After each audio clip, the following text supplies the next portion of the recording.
Di balik gedung pencakar langit, di luar jangkauan media, tersembunyi kekuatan yang tak kasat mata. Mereka tidak dipilih melalui pemilu, tidak punya jabatan resmi, tapi mereka mengendalikan dunia.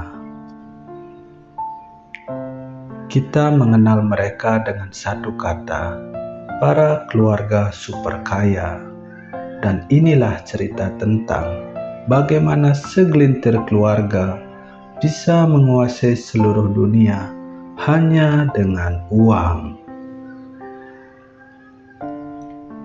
Banyak dari kita berpikir negara dijalankan oleh presiden, menteri, atau parlemen. Tapi kenyataannya, kebijakan ekonomi global tidak ditentukan oleh negara, melainkan oleh kekuatan uang. Siapa yang berdiri di balik perusahaan ini? Jawabannya adalah keluarga-keluarga super kaya yang telah membangun kekayaan lintas generasi, bahkan sejak abad ke-18. Segalanya dimulai pada tahun 1744 ketika Mayer Amstel Rothschild lahir di Frankfurt, Jerman, di sebuah kawasan Yahudi bernama Judengasse. Ia memulai dari toko kecil yang menjual koin langka dan barang antik. Dari toko kecil itu berdirilah dinasti keuangan terbesar dalam sejarah umat manusia. 5 saudara, 5 negara. Mayer tidak sekedar mengajarkan anak-anaknya cara berdagang. Ia membangun strategi. Setiap anak akan mengelola bank di kota besar Eropa. Nathan ke London, Salomon ke Wina, Karl ke Naples, James ke Paris, dan Amstel tetap di Frankfurt. Ini menciptakan jaringan perbankan pertama yang benar-benar internasional di dunia. Rothschild tumbuh di masa penuh perang. Perang Napoleon memberi mereka kesempatan emas, karena 5 cabang bank Rothschild tersebar di seluruh Eropa. Mereka mampu mengalirkan uang, dokumen, bahkan informasi rahasia lebih cepat dari pemerintahan Eropa manapun. Contoh legendaris, Nathan Rothschild di London mendapat informasi kekalahan Napoleon di Waterloo lebih cepat dari pemerintah Inggris. Ia menjual dan membeli kembali obligasi Inggris saat publik panik. Dalam waktu sehari, ia mengendalikan sebagian besar utang negara Inggris. Kisah ini sering disebut sebagai titik awal Rothschild mengendalikan sistem keuangan modern. Kontrol atas bank dan negara. Rothschild tidak hanya memberikan pinjaman kepada rakyat, tapi langsung ke pemerintahan, dari Kaisar Austria, Kerajaan Inggris, hingga Paus di Vatikan. Dengan sistem bunga dan utang, mereka punya satu senjata yang lebih kuat dari senjata apapun: kontrol keuangan negara.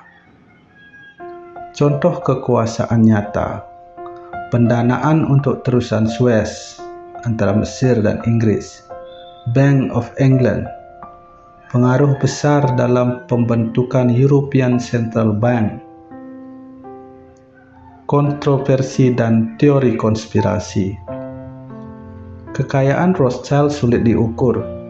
Tidak ada laporan resmi. Kekayaan mereka tidak muncul dalam daftar Forbes. Inilah yang membuat nama mereka kental dengan teori konspirasi. Tuduhan yang sering muncul: kontrol atas IMF dan Bank Dunia, dalang krisis keuangan global demi keuntungan pribadi. Penduduk gerakan Illuminati dan Freemason mengendalikan media dan pemilu secara diam-diam. Meski belum ada bukti kuat yang diakui dunia akademik, jejak pengaruh keluarga Rothschild tetap menjadi misteri yang tak pernah padam. Di sisi lain Atlantik, satu nama tumbuh menjadi lambang kapitalisme modern, John Davison Rockefeller. Lahir pada tahun 1839 di Richford, New York, ia tumbuh dari keluarga miskin. Tapi pada usia 33 tahun, ia mendirikan Standard Oil, perusahaan yang kelak akan mengubah dunia. Rockefeller menciptakan sistem bisnis yang belum pernah dilihat dunia, penguasaan dari hulu ke hilir. Ia mengendalikan eksplorasi minyak, produksi, penghilangan, distribusi, dan bahkan harga eceran. Statistik mengejutkan. Pada puncaknya, Standard Oil menguasai 90% pasar minyak Amerika Serikat. Ia mengendalikan harga, pesaing, dan bahkan jalur kereta pengangkut minyak. Inilah bentuk awal dari monopoli total kapitalisme. Rockefeller menjadi orang pertama yang mencapai status miliarder dalam dolar modern. Tapi kekayaannya bukan sekedar untuk hidup mewah. Ia membeli pengaruh, membiayai politisi, terutama Partai Republik, mendirikan University of Chicago, menciptakan Rockefeller Foundation yang hingga kini masih aktif membiayai riset global. Lewat yayasannya, ia ikut mendanai pendirian PBB, WHO, bahkan sistem kesehatan modern. Satu warisan tersembunyi Rockefeller adalah pengaruhnya pada pendidikan. Ia membentuk sistem pendidikan yang menekankan kedisiplinan dan ketaatan, alih-alih kreativitas. Dua keluarga Rothschild di Eropa dan Rockefeller di Amerika, dua kekuatan yang membentuk sistem keuangan, politik, dan sosial kita hari ini. Meski mereka tidak pernah memimpin negara, dunia ini bergerak sesuai arah yang mereka inginkan. Selanjutnya, di Amerika, JP Morgan bukan hanya bankir. Ia adalah penyelamat negara saat krisis 1907, menggunakan dana pribadinya untuk menyelamatkan bank-bank di Amerika Serikat. Namun, dari krisis itu lahirlah sistem baru, Federal Reserve, sebuah bank sentral yang bukan milik pemerintah, tapi milik swasta. Disinilah para elit keuangan mulai mengatur suku bunga, suplai uang, bahkan inflasi atas nama stabilitas. Selain Rothschild, Rockefeller, dan Morgan, ada nama-nama besar lain yang diam-diam menguasai dunia. Yang pertama, keluarga DuPont menguasai industri kimia dan senjata pendukung Perang Dunia. Pemilik perusahaan seperti General Motors. Kedua, keluarga Bush. Koneksi dalam politik minyak dan CIA. Dua presiden Amerika Serikat berasal dari keluarga ini. Yang ketiga, keluarga Walton. Salah satu keluarga terkaya dunia, pengaruh besar terhadap upah buruh dan rantai distribusi. dan pemilik Walmart. Yang keempat, keluarga House of Saud menguasai minyak Timur Tengah, memiliki jaringan investasi ke Amerika Serikat dan Eropa. Setelah itu, muncullah istilah New World Order atau tatanan dunia baru.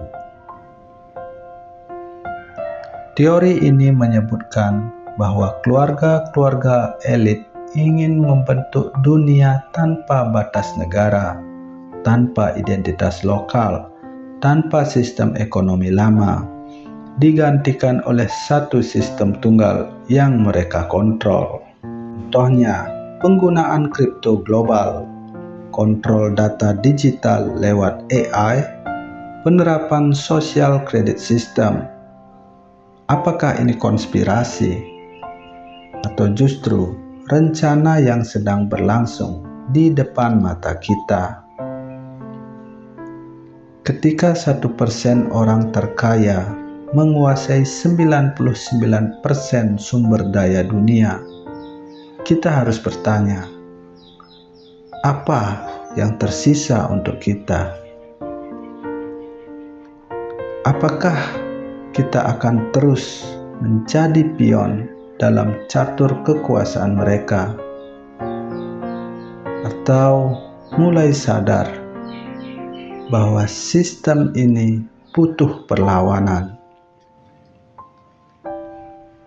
Dunia tidak dikendalikan oleh suara rakyat, tapi oleh kekuatan uang. Dan selama kita belum sadar siapa yang memegang kendali, kita akan terus berada dalam permainan mereka. Inilah saatnya membuka mata, karena ketika kita sadar, itulah awal dari perubahan. Jangan lupa like, subscribe, dan share video ini, karena kebenaran adalah kekuatan.